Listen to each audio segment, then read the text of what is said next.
Welcome to the place where we gain knowledge through the lens of creativity. I am Aaron Dworkin, and this is Artful Science.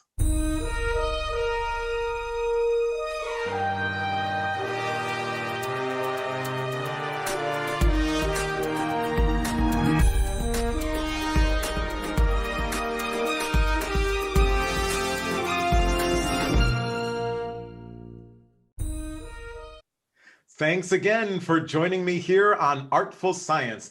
Today's show is Poor Man's Blues, Poverty in America. And with us as our guest is Bruce Meyer, who serves as the McCormick Foundation Professor at the University of Chicago's Harris School of Public Policy. Bruce, welcome to the show. Pleased to be here. Thank you, Aaron. Absolutely. So this is obviously such a critically important issue. People, we talk about poverty all of the time. We have various legislation that can impact poverty.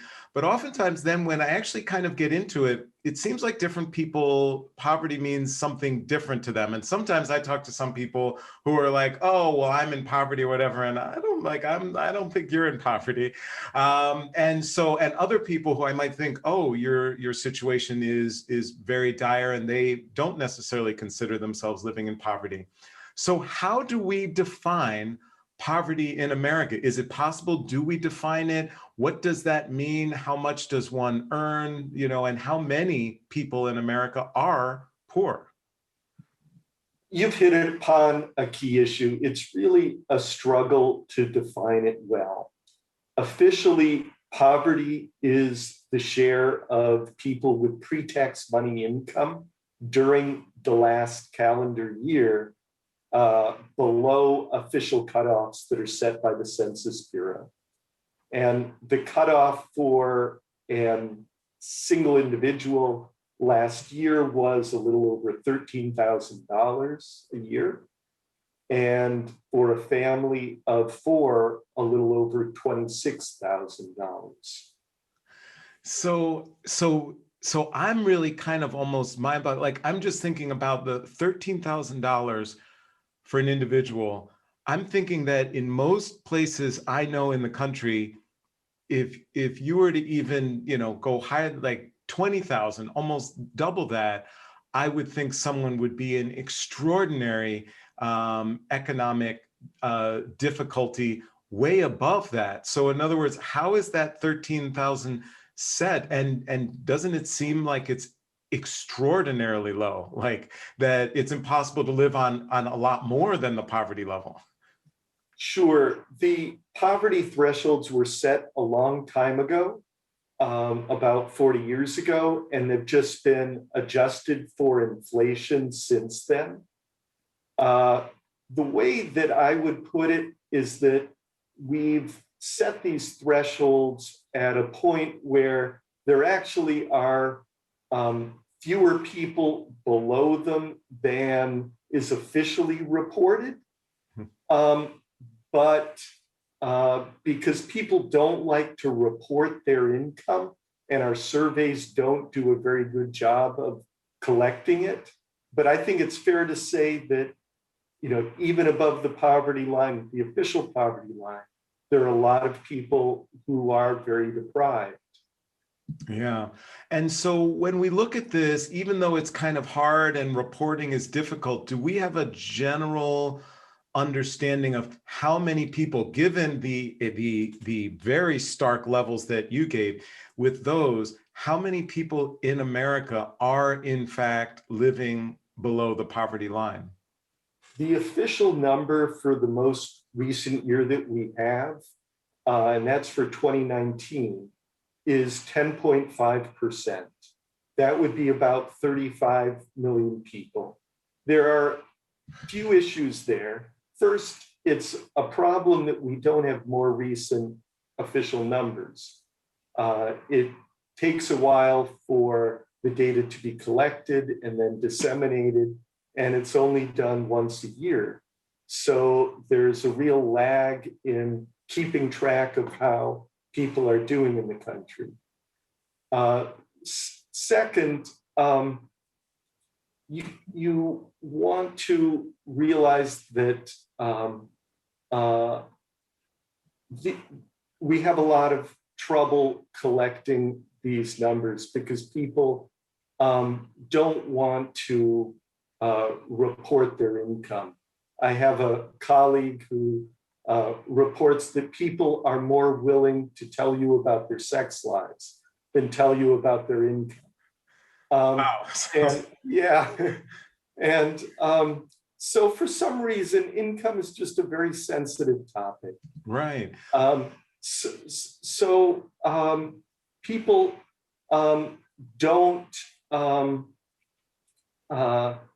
want to tell you what they're earning, and they're often unwilling to tell you what kind of government benefits they're getting. Mm-hmm. So a lot of my work is trying to join surveys with tax data and safety net program data to figure out what benefits people are getting and what their true income is. And you get a very different picture of both how people are doing and the effectiveness of government programs. Right. So, and I want to get into that government programs and their effectiveness in just a minute. So our best guess is certainly that at least 30 million people, if potentially not more, certainly yes, are living below the poverty line directly, and certainly more are living in very, very economically strained circumstances, for sure. Yes, absolutely. Yeah. And do we, before we get to kind of how we're working to solve the problem as a society, why?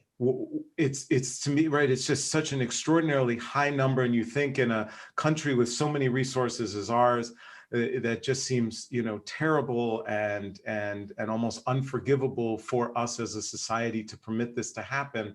What are the biggest reasons? Why are people poor? And maybe a second part to that is, do we find that it is persistent? So in other words, when we look at people who are living below the poverty line, is that kind of a temporary thing, but then they come out, like people are below it temporarily? Or do we find, is there some permanence to it? I know it's kind of a two-part question, but just curious about both of those.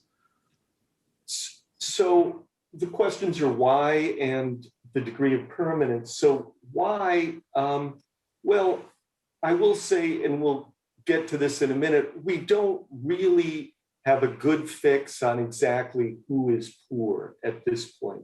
And that's kind of central to figuring out how they got there. So our official numbers aren't very good at figuring out who is the most deprived. And so you can't, from what we have available, it's hard to pinpoint exactly how people ended up in their difficult, very profoundly difficult situation. But we do know that most who are classified as poor currently have one of a number of situations: unemployment, disability, difficulty with a drug or alcohol problem, and a large share have very low skills, low formal education or a poor education. And those problems are really the root cause. The key factors that people find. So given that we've got an extraordinary group of really, really smart people who are researching these issues, and hopefully really capable public leaders who are developing legislation to address this, the government kind of programs that we're aware of to help address issues related to poverty, my sense is that, right, they've been around for decades, and if they worked, would we not have seen a significant shift in the percentage of the population who live below the poverty line? So I guess all wrapped up in that is am I right that it seems like they're not really working? If they are working, what are the types of safety net programs that really do seem to work? So I think the narrative has been misleading on this topic. And, people on the right have said that we've spent trillions of dollars on the war on poverty and we've lost. Ronald Reagan was famous for saying that we fought a war on poverty and poverty won. And people on the left are historically unwilling to say that these programs, the Great Society programs, have worked. I think for fear that programs would be trimmed or cut back wholesale. And I think that narrative, it's kind of an agreement to mismeasure things, has led to the wrong narrative. If you look at what poverty meant when the Great Society was started, people were suffering from malnutrition and living in shacks. And today we still have a lot of deprivation, but it's of a different form. A majority of people who are defined as poor have central air conditioning now.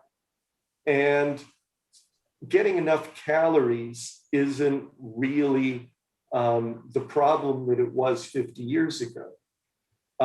So we have changed the nature of poverty over time. And at times we don't recognize that. So if you look at poverty better measured, you find that we've done a huge amount to reduce poverty. When I started, I said that we measure official poverty as the share of people with pre-tax money income below official cutoffs. And most of what we're doing to reduce poverty these days is not captured by pre-tax money income. It doesn't capture SNAP, that we used to call food stamps. It doesn't include housing benefits. It doesn't include the major tax credits like the earned income tax credit and the child tax credit that we just are about to expand quite dramatically. And the poverty measure also doesn't include Medicaid or Medicare or the WIC program. So we've basically been measuring poverty with a broken measuring stick that doesn't include the major things that we do to reduce poverty. And these programs largely weren't available when we first set up the poverty measure, but we've stuck with the old measure that we used when the war on poverty was initially begun. Right.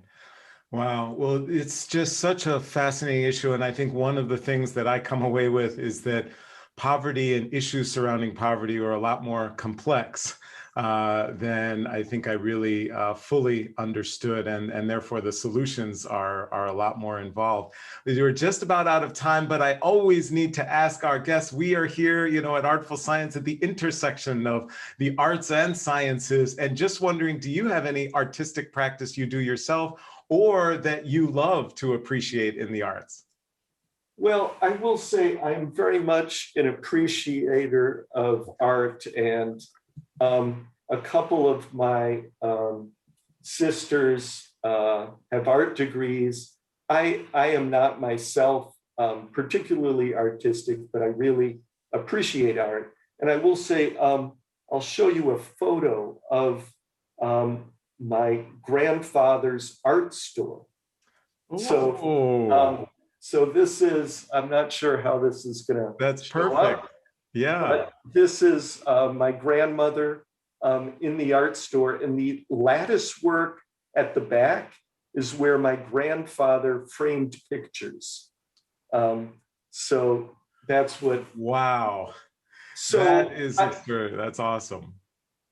So I say that while I have some friends who in their retirement have taken up painting, I aspire to be really good at caulking around plumbing fixtures. So there's some art in that, but that's about where I am. Awesome, awesome. Well, Bruce Meyer, thank you for helping us truly gain knowledge through the lens of creativity here on Artful Science. Thanks so much. Pleasure talking with you, Anna.